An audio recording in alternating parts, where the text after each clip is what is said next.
Halló. Ég var alltaf jafn hissa á því þegar fólk verður hissa á því að aðrir en það sjálft hefur málfrelsi.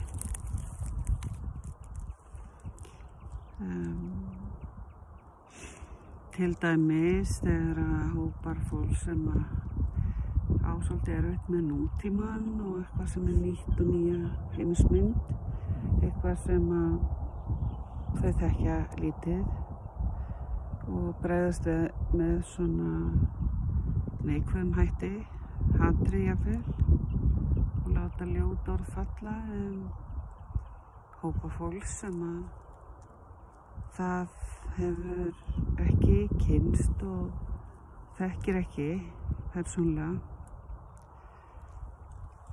eða vill ekki þekkja. Og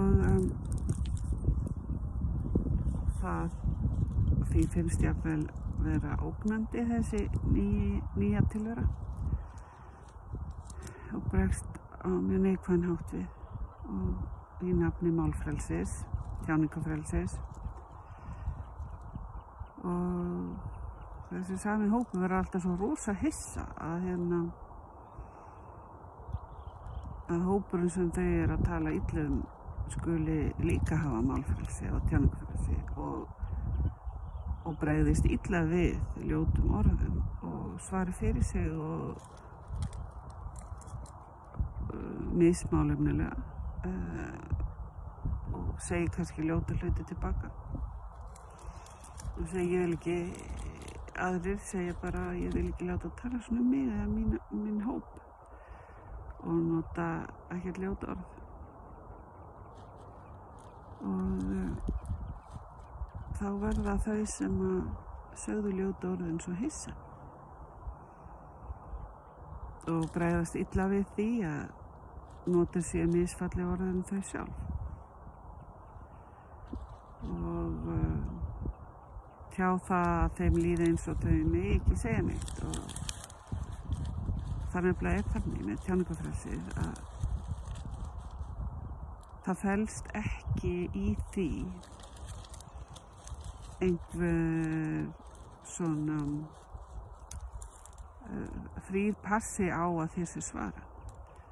Tjáningafrelsi þannig að ef þú segir eitthvað ljótt aðra, þá hafa þeir alveg fullan rétt á því að svara þér og þau segja jafnvel eitthvað ljótt þig.